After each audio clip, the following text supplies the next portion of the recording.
to our Surfacing Creative Leadership conversation on the integrity, creative competency of the Leadership Circle profile. Our world needs creative leadership, and we at Leadership Circle know that it's coaches and leaders like you who are in the best position possible to provide that, whether that's through your own leadership or in the way that you guide others to grow into theirs.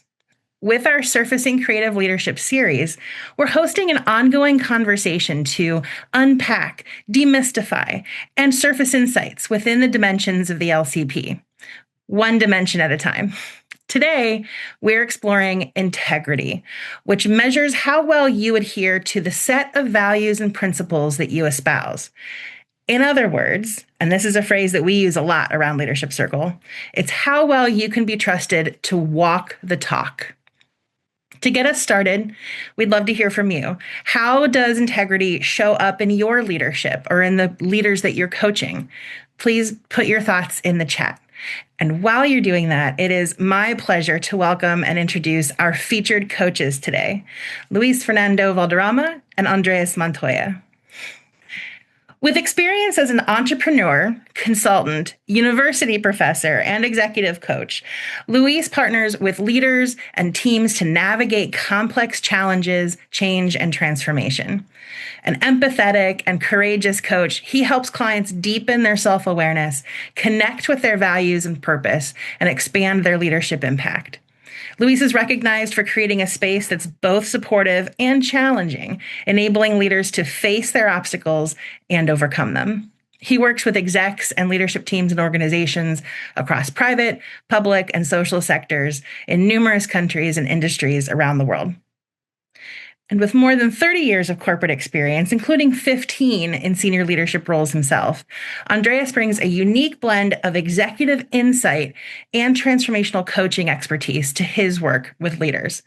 Known for his warm, curious, and a little bit challenging coaching style, he helps leaders unlock their potential, navigate meaningful change, and lead with greater self-awareness and impact. Andres is an ICF credentialed executive coach. He's Leadership Circle certified, and he works with leaders in industries in both English and Spanish. And for me today, fortunately, that's going to be in English. So Luis, Andres, thank you so much for making the time to join us today. Welcome to Surfacing Creative Leadership. Thank you very much, Sarah. It is a privilege to be here with you, with the community, with Luis Fer, whom I have been in some different spaces. And welcome everyone here. It is a pleasure and a privilege to be here with you. Many coaches here, maybe some of them with much more experience than us. So this is a space to contribute, all of us, not only Luis Fer and I who are in the conversation, but all the whole community who is in this webinar. Luis Fer. Yes, thank you, Andres. Same here. An honor to be with you, an honor to be part of this and be in this conversation about integrity with all these coaches and leadership circle practitioners here. So I'm sure this is going to be a lot of learning for all of us about integrity. Mm-hmm.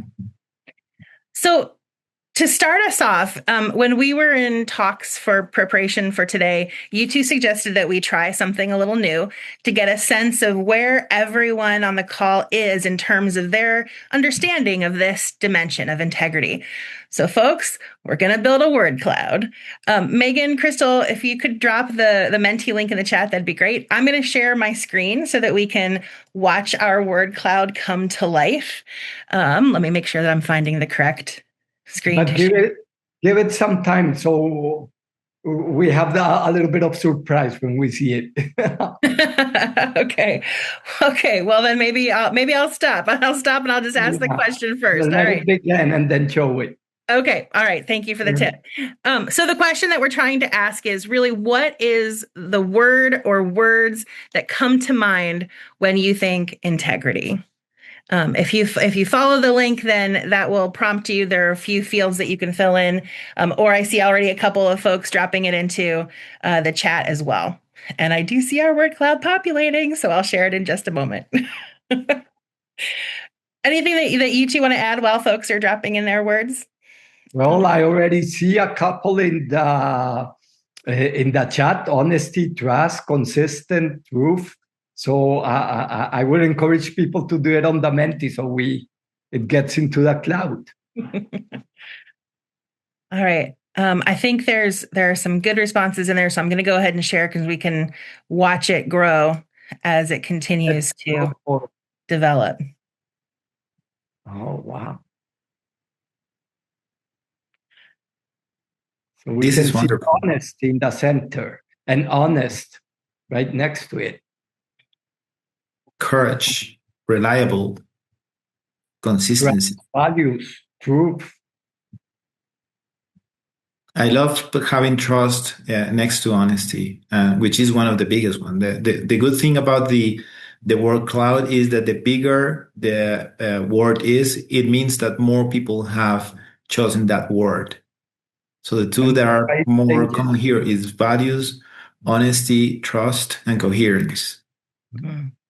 And we can also see consistency. That's yeah.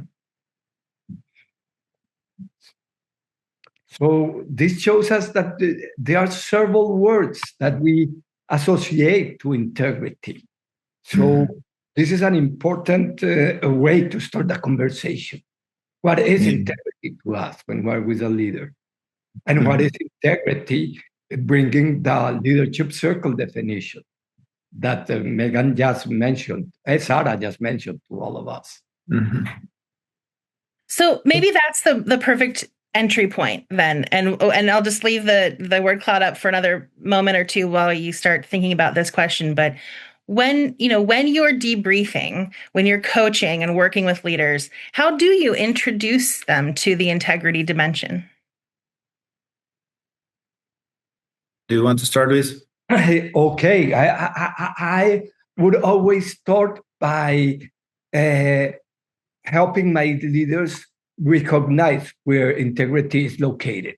And it's part of authenticity, creative dimension.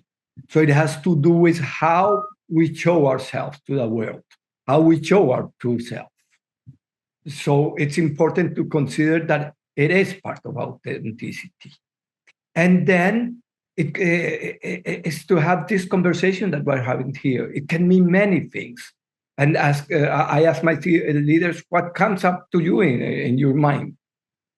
And then I bring the leadership circle definitions that has to do more with coherence, with walking that talk according to our values and principles. Because sometimes they can think, oh, so this is honesty, and this is how I'm being scored in honesty. No, it's not honesty. It's more coherence than honesty. And remember, in our cloud here, honesty was the biggest word for most of the time. What would you add here? Yeah, it is. It is very interesting what you just said, because usually when I talk with the leaders about the integrity and the authenticity, then we talk about that this is the center of the circle, and it is about the character that the leader has. If you see the authenticity, we're going to be talking about integrity, but if you see the two of them, is the character. So is the values from one side, and in the other one, the courage the leader has to have the conversations that need to be held. And when we talk about integrity, usually what people frame that on is the honesty, is moral, is sometimes even religious values if the leader is religious. And then if we remember, the definition talks about the values, and that's very important to talk here because it's what is something that is valuable for the leader. And this is something that we were talking when we were doing the preparation for the webinar. So what is valuable for the leader is what it's important. Like, for example, the values for the leader values respecting the other people and being respected. For example, that's one. A leader, one of the values for a leader could be results. Results could be very, very important. And we will be talking about how that relates to the reactive tendencies too, because when results are very valuable, that's something important because we as leaders, we need to deliver the results, but then it really depends on the way we do it, because it could become a liability if it goes. So in here, the important thing when I talk to the leaders about the integrity is what is something that you value when you work with your people, when you work with your family, when you are with the people that is valuable for you, beyond moral, beyond honesty, beyond the values that are set for society out there is what is valuable for you. Another example is for leaders, punctuality, for example, is something valuable. For some others, no. Yeah, and it really makes the way the leader shows up. So I wanted to point out in the definition the word values just to make sure that your experience and the experience of the people who are here in the webinar is similar with me, because when I start, they talk about honesty, moral, sometimes even religious or society and things like that. And here is very different. It's what it's valuable for the leader. I don't know if that resonates with you, Luis and Sarah. And as I was listening to you, I was going to ask, but you already gave some examples. What would be examples of values or things that are important to people and that might not be considered as an ethical or moral value?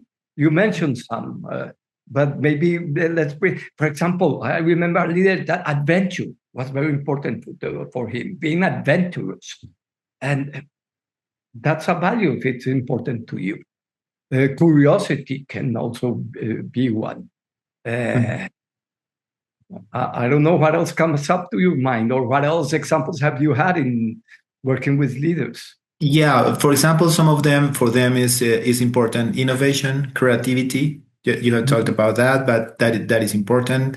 Really depending on the leader, where the leader comes from, relationships, having caring relationships. We know everything on the creative side of the circle, that we have the competencies, but depending on the leader, then what they value more really depends on where they come from. So, like for example, relationships is very important. And here is a very interesting example that I can put on the table from one leader that I coached in the past months. For this leader, it was very important, and he valued keeping work life separated from personal life, putting a barrier, putting a big fence there. And he was saying, I don't go beyond the fence. My family is here and my work is here. And that is something that it sounds like strange. It sounds weird that that's a value. But for him, this was a value. For me, it's very important, and I value the separation between them. We can talk about it a little bit later, but there was a transformation during the process. What do you think about that, Lucifer? No, when I was hearing you mentioned something, and you said, and it has to do from where that person comes from. So that culture also has a lot to do. We're here from different cultures.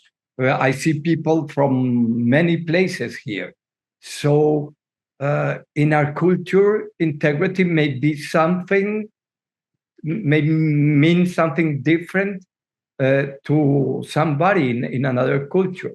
And even there might be difference in different organizations that have their own culture. For an organization, integrity may mean this, and in another organization, integrity may mean that. So it's important to dig a little bit into that and understand how they are seeing integrity. Yeah, it is the context that surrounds us. You were going to say something, Sarah. Go ahead. Sorry, you saw me taking a big breath. Well, I remember during our preparation conversations, one of the things that you mentioned was how, especially tied into different cultural interpretations, this idea of expectation, how integrity can sometimes maybe be seen as a sort of stoicism that the stoicism comes with it, or this adherence, this strict adherence to, you have to do whatever, or you can't show weakness, or the expectation that's tied to it. And I wondered if maybe you could unpack that a little bit too, tied with this piece of maybe where you come from, whether that's the culture you're coming from or the organizational culture you're coming from, but this idea of expectations around integrity. When you ask this, what comes to my mind is that it also has to do with our own personal development, with the way our consciousness evolves. So in a reactive mindset, we're very focused on what others expect from us. But somehow we get this crisis in life, this middle-age crisis, where we start thinking, okay, who am I really? What's my essence? What are my real values? What's important to me in life, in leadership, in my work, in my personal life? Mm-hmm. And that's what really connects us to those values. So being conscious about what my real values are is a very important first step. And of course, culture has a big impact on the ideas that we get about that. Yeah, and here to add something to what you just said, when we see the surrounding, and what Sarah was talking about is the culture, everything that surrounds us, and the example of the stoicism is very interesting because some people said I have to be strong. I was actually raised that way. My father was in the army, so I was raised. You have to be strong. You cannot cry. You cannot go to therapy. I was talking with my brother about that. And in here I want to relate it because it's I have to, because it's coming from the outside, it's coming from the society, it's coming from the culture. And if we remember what we do in leadership circle is that the creative comes from the inside, from inside out, which is the inner game rules the outer game. When the outer game is ruling us, we are on the reactive side of the circle, which is, if we tie it to Keegan, if you remember, is the socialized and not the self-authoring part, which is moving from one to another one. But depending on the culture, depending on the geography, depending on the history and everything, then we are influenced on that. And then our values may not be defined or driven by some inner definition or inner constructive or things like that. I don't know if that resonates with you, Lisa. Oh, it does. It does. And as I was listening to you, what came up in my mind, and you know where I come from Medellin, Colombia, and they teach us that work is a value. You have to work hard, and working hard is an important value.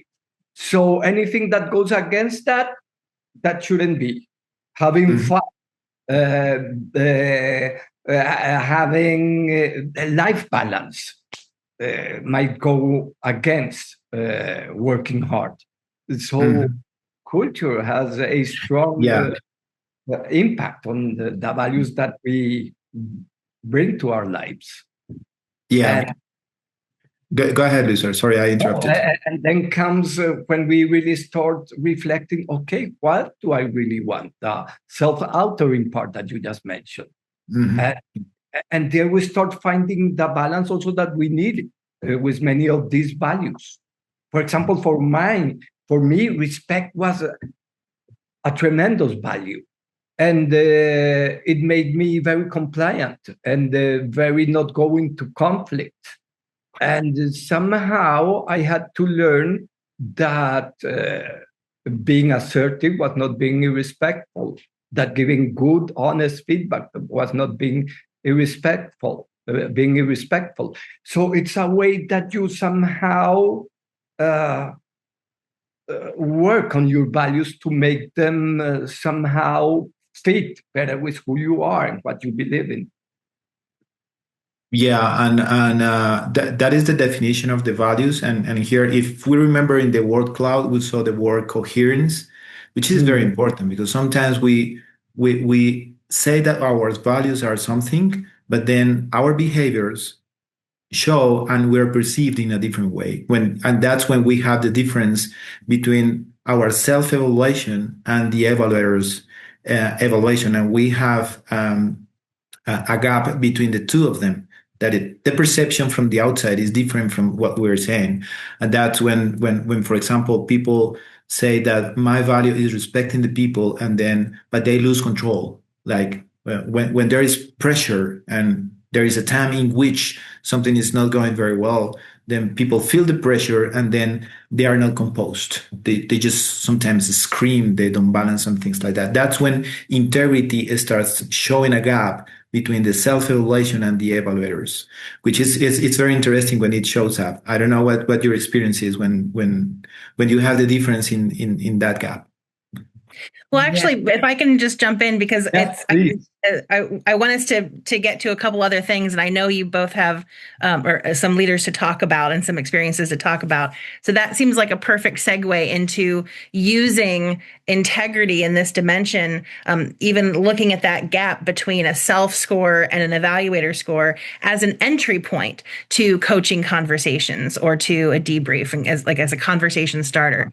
So maybe let's dig into that a little bit. When you Yeah. see a gap, or like we know that we can see ourselves wildly differently than other people see us, but like what does that suggest when a leader's score is very different from what their evaluators see? Great question. And the first thing that comes up to mind is that people consider very important integrity in a leader, in leadership. So usually it's rated strongly. They expect you to have a lot of integrity. So it's easy to find big gaps. Sometimes because we consider ourselves being very integral, but people somehow are not seeing it. So my first entry is to check on what are the feelings in the person when they see that gap. And Because what feelings do you find there? I was going to ask you that. What is the response of the leader when the leader sees the gap? one thing I remember that has happened not once, but more than once, is the person being very upset because they say, what are they saying here? Don't they they don't see me as an honest leader? Because usually the word that comes mostly to mind as we started talking here is honesty. So there's when I no, let's take a good look at the definition here. Yeah. And what are saying is that they don't see you walking the talk according to your values, and that also hurts. So the next is to look a little bit with a lot of curiosity what might be getting in the way. And there are many things that can get in the way. Something that I have found frequently, and we talked about this, Andres, in our previous preparation, and you had similar experiences, is, for example, a high distance. And Shall we share an example here yeah, so we yeah, can let's talk a do little it. bit about that? Great, great. Let me know if you're seeing my screen. Yes. Yes. Okay, wonderful. That's a perfect example of what I have experienced. As you see, the person see him or herself very high in integrity. They see him or her in the mid scores, her evaluators. And if you go down to the reactive, you see a high distance. A high distance that makes us being very reserved. And I usually ask, how much do you talk about? What are your values and your principles? How much do you share what you believe in? What's important to you? Do people know? Do people really know who you are and what you value? So that's something that brings some deep reflection. I don't know, in your case. Yeah, the answer I have for the question that I raised, which is the feelings of the leader once the leader sees this gap here, is you use upset, but I have seen some shocked that they cannot believe it, and they start talking. Am I an honest person? I'm religious. I am. I respect rules and things like that, and then the conversation starts to unfold in that way. So it's saying what is valuable to you besides that, which is something very, very important in your education, in the way you grew up. Then let's talk about what is valuable to you, and then we start unfolding that. And this Here, this polarity is very interesting because usually this gap, it shows up either here in the distance, and I don't know if you have seen it, but also in arrogance, because the leader has some values, but as the leader is not sharing them and is not walking them also, it is in here is two things. The leader is not behaving according to the values, or the leader is not communicating the values.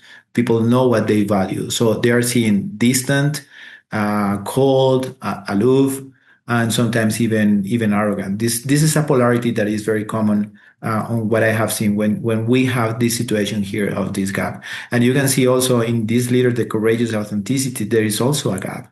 Obviously, because people, they don't know what they value, and so this person sometimes either avoids the conversations, or the conversations are right straight to the point. And you can see that here in the control. It is a combination. That's the wonder and the beauty of the leadership circle, that you can see all the things that are common here. You can see that this leader is very results driven.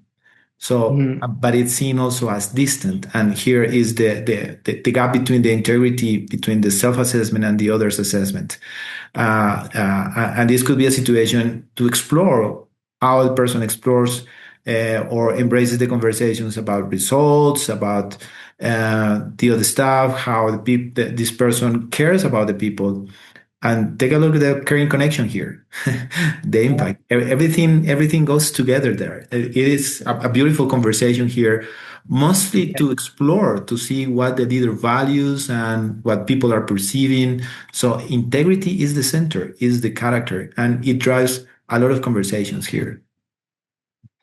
As you are sharing this, Andres, it's fabulous because when you are showing this and showing what gets in the way of our authenticity, it's the mask that we put on. And we are taught to put on masks on the organizational environment. So sometimes we put on the mask of being the one that knows it all and that has all the answers. In other moments, we put on the mask of the one that can deal with anything and that makes everything perfect and that solves everything, the controller.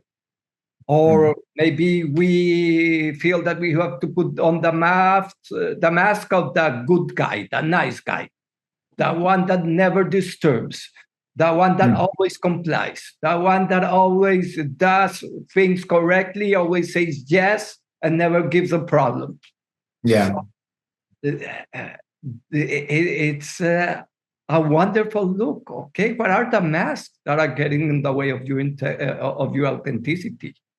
Yeah, and that's very interesting because you have described different masks here. So once you reveal the mask, and for example, you reveal the mask that I have to be strong, I have to do everything. That's the mask of the controlling. So when integrity here or the authenticity is low, and then the leader has to show up strong, then it is very likely that the reactive tendency is the controlling, because it has to be there, strong, delivering results, achieving.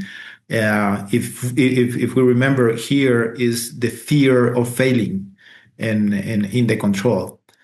If the mask is the mask of being the nice person, having the good relationships and everything, then we're talking about the reactive tendency of complying here. So you may see it here. And then also the strong one can show up here in the protecting, and also there. But if there is another mask, like the mask is about, I have to be the smartest. I have to be the smart guy in the room. I have to know everything. So then the protecting is going to show up. So revealing the mask here, it's very important, and it is a very productive conversation for the leader and for the development plan. And it requires, Andres, if I may say, a lot of courage from us as coaches, but also a lot of empathy, a lot of compassion, because we're unmasking the ego, and that can be very hurtful. So we have to do it in a very loving way with our leaders. And sometimes they they learned in order to be safe that they had to use those masks, especially in their working environments. So it may be a little bit frightening to take the mask off. Yeah, you just said something beautiful. In order to be safe. If you remember that the tension between the reactive and the creative. So that is the perfect description of the mask. And then if we put on the mask, then we are uh, maybe giving up or maybe following what it's outside and not following what it's inside, which is the way that we try to do the vertical development, which is from reactive to creative. There's a great question from Vanessa in the chat, and I want to call it out because we're talking about the evaluator scores and self scores. And she's asking, from an evaluator's perspective, how much of integrity can become a predictability of the leader's behavior? Can it be predictable of the leader's behavior? Wow, could you say that again? Sorry, just to make sure that I understand the question. Sure. From an evaluator's perspective, how much of integrity becomes predictability of the leader's behavior? I would say that if a leader has high integrity seen by his evaluators, that means that people feel they can trust him. They feel that he walks the talk. So he is predictable, and that makes us feel safe and being able to follow that leader. And also, it makes him a very inspiring leader. Nobody follows a leader that is not coherent, is not integral. That's what comes up to my mind. I don't know about you, Andres. Yeah, that's a very good answer about the trust, and in here, I would take a deep digging down a little bit on the predictability, because I think it makes the leader predictable, but not in the way the leader behaves. It's predictable in the way that the leader is going to do what the leader says. So, because we as leaders and as human beings, we evolve, so we change. So we can say that this leader is predictable in a way that this person is going to do what the person says, not specifically about the way the leader behaves. So we need to hear or to listen to the values, to what this person value, seeing the leader behaving. But we can say that it's predictable that this person is going to behave the way the leader speaks. But not predictable in the way that we know how this leader is going to behave. I don't know if that makes sense. I might be crazy. Let me ask you something, Andres, because you a while ago you mentioned something very interesting. You mentioned this leader that had one of his values was setting a very strong boundary in between his work life and his personal life. How, and I don't know why this is coming up to me, but how would that impact his integrity and his predictability? What did you find in that experience? Well, he was perceived as the distant. Actually, he was perceived as distant. He was perceived. I'm trying to remember his circle. Yeah, they were having comments about empathy, and also about the relationships and the personal empathy and closeness to the people. And just going straight to the point, because he was also a very results-driven person. So going there. So the person was perceived as delivering results, being distant, and he was actually delivering some results. But I remember that when we embraced this and we said, it is the way you embrace them. It is, you still need to, or for him, he needed boundaries. Some places were not to go, but not that boundary that personal it's outside the the working life. So where he ended is he was exploring, and actually he started experimenting, not doing anything different. He was saying, because when we were talking about this, about the distance and about being the results and straight to the fact, then he started making some changes, and he saw the results improved. People were achieving better results, quicker, better quality, and usually people were more empowered because people were clearer, more clear about what they had to achieve and everything. So he didn't decide to change that. He just said, "I'm going to experiment." That's what we talked about, because we said that value and that definition, um, it's making people perceiving you this way. Do you want to be perceived that way? And he said, "No, I'm a nice person." He said that. "I want to be close to people." And he said, "Well, you cannot have that boundary defined that way." So he started experimenting. He was still having some boundaries, but he allowed people to know him better. You described that at the very beginning, and it was beautiful because it's allowing people to know me as a leader.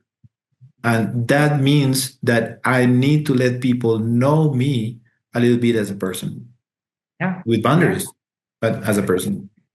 Angelo mentioned here in the chat, if evaluators don't know your values, your score will inevitably be lower than your self-score. That happens if people don't know us.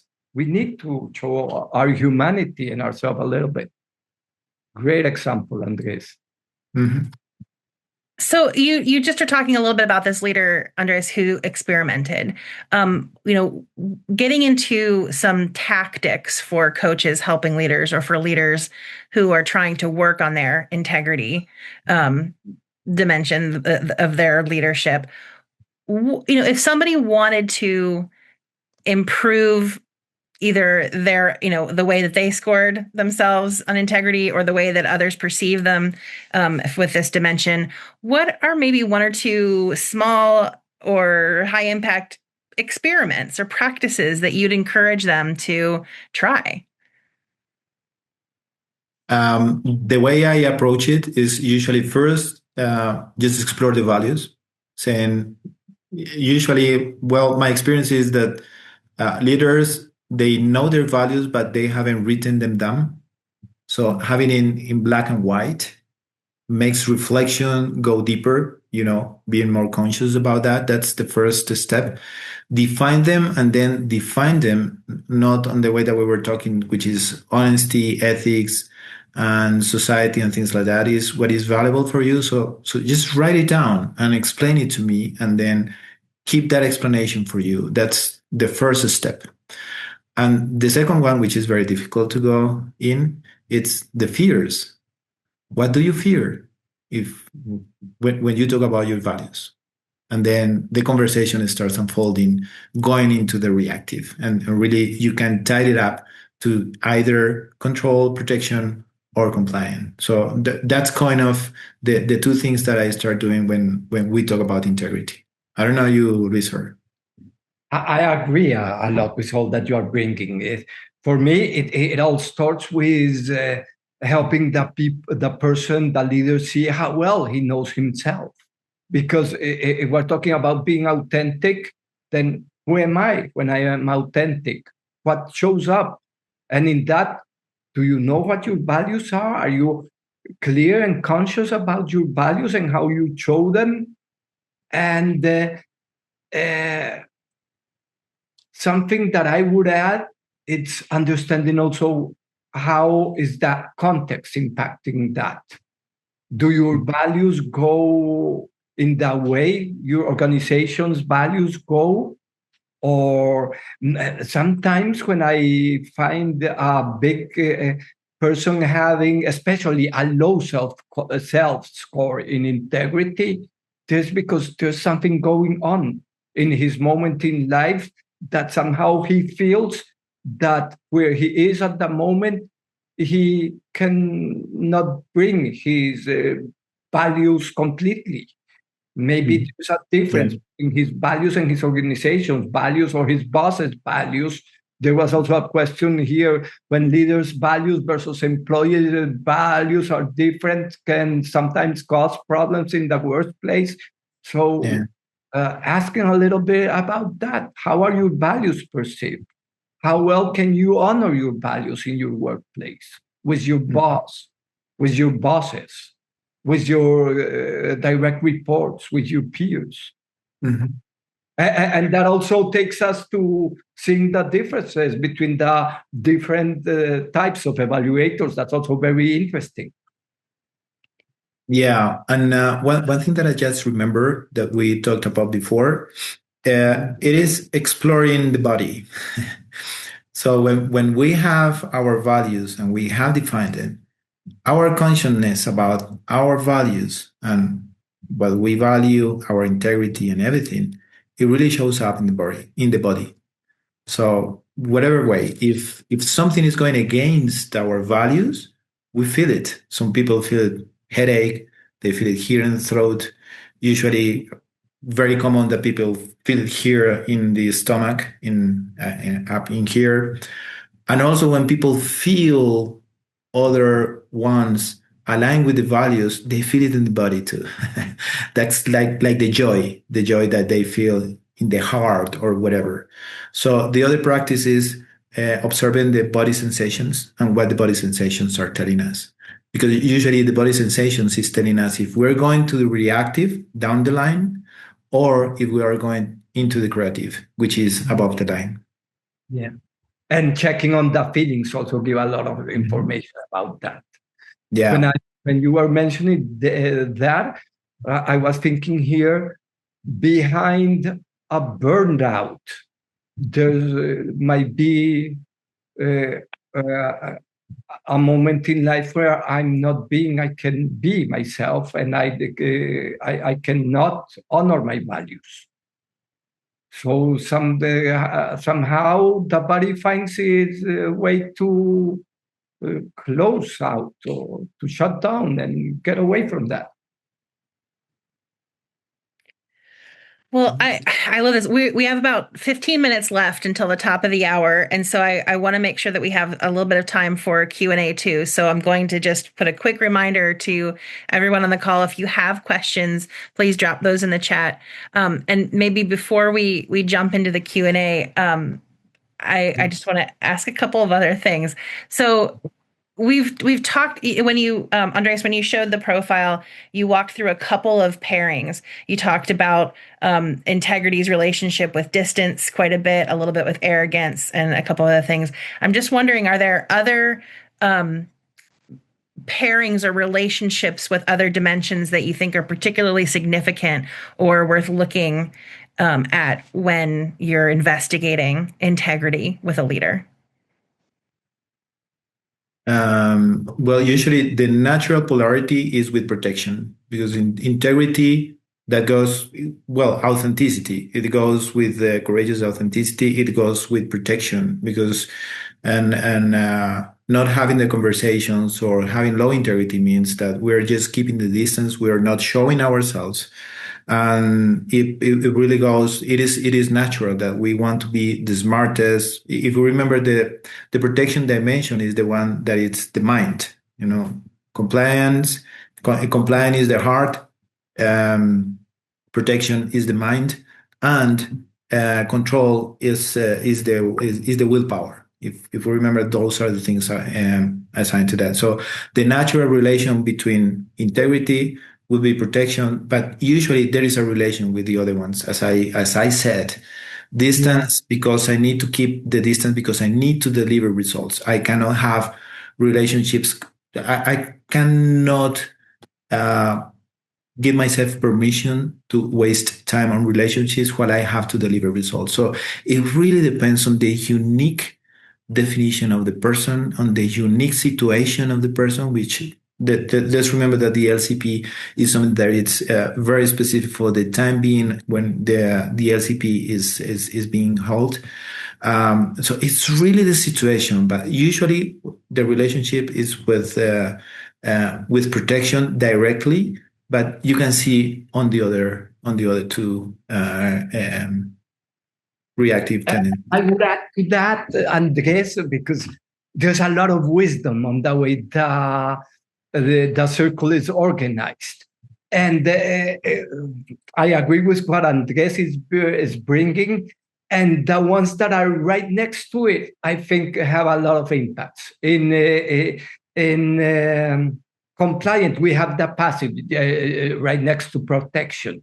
And the passive has a big impact in integrity. If a person does not bring his voice, it's always agreeing because doesn't want to go against the status quo or against what the boss says.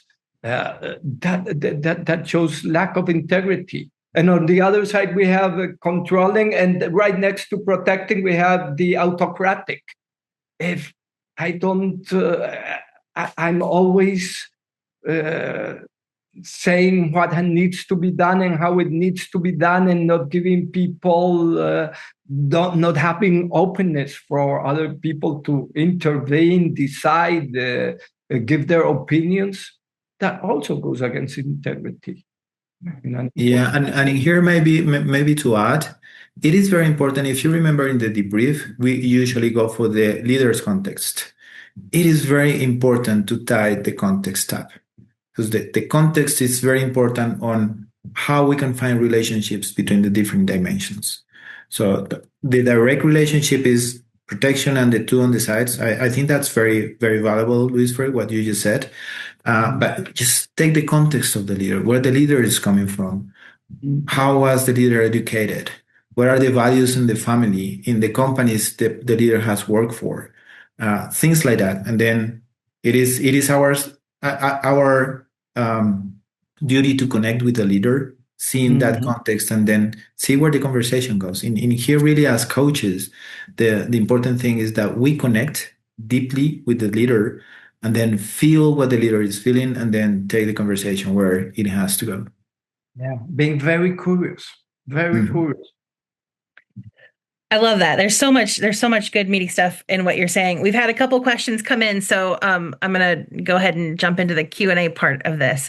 The first question is, what's the best advice or learning you have for deploying company-wide learning sessions about company values? We've talked a lot about how important it is to know the values here, so this is where it comes in. So this question is how to live the values and how we learn together within the same values framework. What's your best advice or learning that you have for deploying a company-wide learning sessions about company values? Great question. What would you That's say? a big one. My experience is, and we hear this from the leaders when we coach them, that those learning sessions, where they go, the seminars, and the presentations and things like that, those things wash away very easily. So the learning doesn't come from there. It comes from the interaction between the people in the organization. And in here is where something beautiful comes into the table, which is the peer coaching. Instead of having learning sessions in which we have a PowerPoint with the definition of the values, this company values this and that and everything, it's having peer coaching sessions between cohorts, I don't know, 8, 9, 10 people, where they share with each other what they value, what they're seeing, and they give each other feedback in the way they are seeing it. If we remember in the leadership system, that's what the leadership system proposes about that, the leader to leader sessions. I have found, because I have seen the two of them, I have seen them, and in both sides, being a facilitator or a coach, and also being on the sessions with the learning. So what I have found is that if you do sessions of peer coaching and cohorts where they talk to each other about the way they show up, what they value, and how that is tied to the company's values and culture, man, that's really, really worth it. It is really powerful. That's my experience with it. I agree with you, and I would add to that, also very important to go beyond the intellectual, the reason, the mind, analysis of the values, beyond the understanding, and go into the feelings that the people have with those organizational values. How do they feel those values? How do they really feel they're part of what's important to them?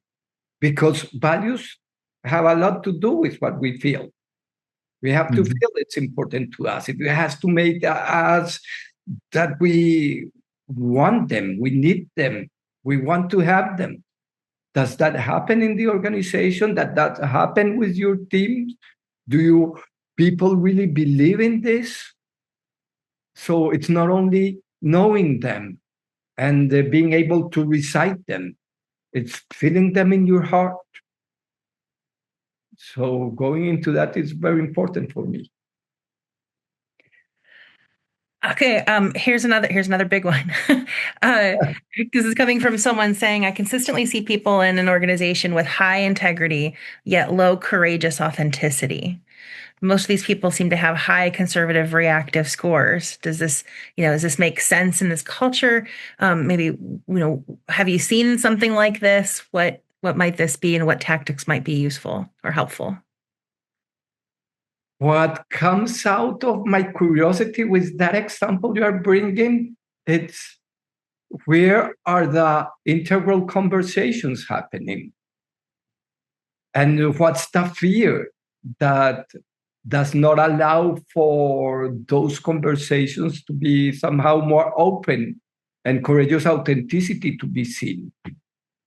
Because I would guess that there's a big fear that's not allowing the conversations to, and that's bringing my thinking in draft to words. But that's what I would be very curious about. I have seen that profile too, and I see why the person is being rated with high integrity. I would think, and what I have seen is that a leader like that, the values are around people, are around having close relationships with people, making people happy, develop people. And it is the values go very much around people, about relationships. That's why you see the compliance, if I understood correctly the question, because you can see there maybe the belonging and also the pleasing. And therefore, the courageous authenticity goes down because a person like that is exposing, I value people. I like having good relationships. I want to be with people and things like that. I develop people. Okay. So that's why if this leader exposes these values, then he's going to be shown as high integrity because he's walking the talk. He's walking the talk. It becomes a liability when you overuse it because you're not having the conversation, and that's why courageous authenticity. And here the conversation is, what's the gift people are missing from this leader? Mm-hmm. Because there is a gift in giving the feedback and having the conversations. And what I also ask the leaders is, you have the ammunition because you love relationships, and usually these people are going to be scored high in the creative dimension of relationships. You have the ammunition. You know how to have good relationships. You know how to be good with people because people are seeing that. Use that ammunition to provide a gift of giving the feedback, of having the conversations that you need to have. What is the fear behind that? You need to explore it, because if the compliant dimension is high, it's because there is a fear there, and then you have to reveal that fear in the conversations with the leader, so the leader can have the conversations in the authentic, courageous authenticity to have the conversations that are. But usually, the approach that I do is, you have a gift to give to people, and you have the ammunition. So what is stepping on the way for doing that? I don't know. That comes to my mind with my experience. And looking at the way that different evaluators score the leader can give a lot of hints. So maybe he is more integral and has more courageous authenticity with his direct reports, but not with his peers outside his area, or not with authoritarian hierarchy figures, the organizations. Well, I hate to cap us and cut us off, but there's only 2 minutes to the top of the hour, so we have to wrap things up. And actually, I think Angelo in the chat has really captured the main takeaway from today, which is it's not enough to tell folks your values; you have to show them consistently. Live your values and periodically ask others how you're showing up. That seems to really put a cap on it. So I just want to say, in the 60 seconds we have left, thank you everyone for showing up today. Thank you, Andres and Luis. This has been an excellent and fantastic conversation, and really grateful for the lively chat and the great questions. I'm going to invite you to join us next month when we surface insights in the composure creative competency with coaches Gina Goic-Mangum and Dave Schrader. That's going to be another good conversation. We'll have the registration page for that session up in the next day or two. So be sure to watch your inbox or Leadership Circle socials for details and the link to register, as well as for all kinds of other surfacing creative leadership announcements, events, and resources. One last thing, as soon as I'm done talking, we're going to close this room. But remember that we've been recording. And so in about a week or so, you'll receive an email with a link to the recording, as well as a summary of key takeaways from today's discussion. And I mean, having lived this discussion, I think you're not going to want to miss that recap for sure. So with that, it's time to say goodbye. On behalf of Leadership Circle and our featured guests, Luis and Andres, I'm Sarah, saying thank you so much for spending a little bit of your day with us. Take care, and we hope to see you next time. Thank you for the invitation. It's an honor. Privilege to be here. And bye-bye to everyone. Thank you for joining us.